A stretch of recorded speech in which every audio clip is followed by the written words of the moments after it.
तं नमो प्रेतनाथं नमः कालकालं नमः रुद्रमालं नमः कालिका प्रेमलोलं करालं नमो भैरवं काशिका क्षेत्रपालम्।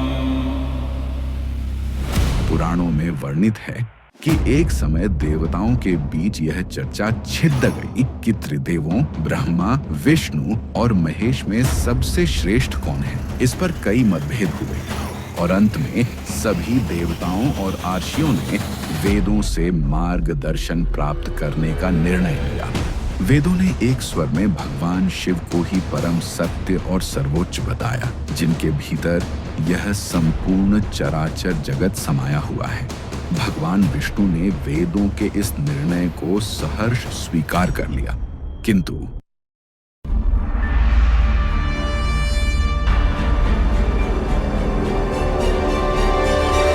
सृष्टि के रचयिता ब्रह्मा जी इस बात से सहमत नहीं हुए। वे स्वयं को सर्वश्रेष्ठ मानकर अहंकार से भर गए।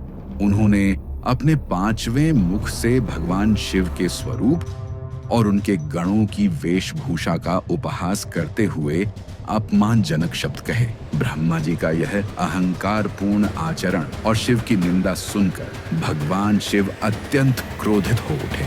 उनका क्रोध इतना प्रचंड था कि उसे धारण करना पूरी सृष्टि के लिए कठिन था। अपने अपमान और ब्रह्मा के अहंकार को दंड देने के लिए भगवान शिव ने अपनी भौहों के मध्य से एक अत्यंत तेजस्वी, भयंकर और विकराल स्वरूप को प्रकट किया।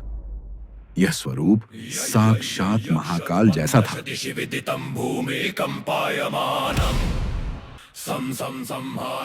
शिव ने अपने इस अंश को काल नाम दिया, जिसका अर्थ है मृत्यु या समय का राजा। यही उग्र और तेजस्वी स्वरूप काल भैरव कहलाया। भगवान शिव ने काल भैरव को आदेश दिया कि वे ब्रह्मा के उस मुख को दंडित करें जिसने अहंकार में भरकर उनका अपमान किया है।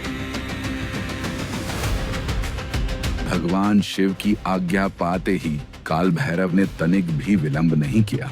उन्होंने ब्रह्मा जी के उस पांचवें मुख को धड़ से अलग कर दिया जिसने शिव की निंदा की थी। काल भैरव के इस कृत्य से ब्रह्मा जी का अहंकार तो नष्ट हो गया और वे 5 मुखों से 4 मुखों वाले हो गए, परंतु एक देवता का शीश काटने के कारण काल भैरव पर तुरंत ब्रह्म हत्या का घोर पाप लग गया। ब्रह्मा का कटा हुआ शीश काल भैरव के हाथ से चिपक गया और ब्रह्म हत्या की शक्ति एक भयानक स्त्री के रूप में उनके पीछे पीछे चलने लगी, जिससे उन्हें घोर कष्ट होने लगा।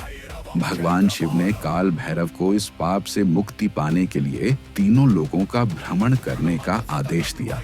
वे दंड पाणी के रूप में भटकते रहे, लेकिन किसी भी तीर्थ स्थान पर उन्हें शांति नहीं मिली, क्योंकि कपाल उनके हाथ से चिपका रहा और ब्रह्म हत्या उनके पीछे रही। अंत में भ्रमण करते हुए वे भगवान शिव की परम प्रिय नगरी काशी पहुंचे। जैसे ही काल भैरव ने काशी की सीमा में प्रवेश किया, उनके हाथ से वह कपाल छूटकर एक स्थान पर गिर गया और ब्रह्म हत्या की शक्ति वहीं पाताल लोक में विलीन हो गई। जिस स्थान पर कपाल गिरा वह स्थान कपाल मोचन तीर्थ कहलाया। इस प्रकार उन्हें ब्रह्म हत्या के पाप से मुक्ति मिली। तब भगवान शिव ने प्रसन्न होकर काल भैरव को वरदान दिया कि वे अब इसी काशी नगरी के अधिपति कोतवाल बनकर यही निवास करेंगे। यह भी कहा गया कि जो भी काशी में प्रवेश करेगा उसे पहले काल भैरव की आज्ञा लेनी होगी। तभी से काल भैरव को काशी का कोतवाल कहा जाता है, जो भक्तों के भय, पाप और संकटों को दूर करते हैं और धर्म तथा न्याय की रक्षा करते हैं। उनकी पूजा करने से व्यक्ति काल समय के भय से मुक्त हो जाता है।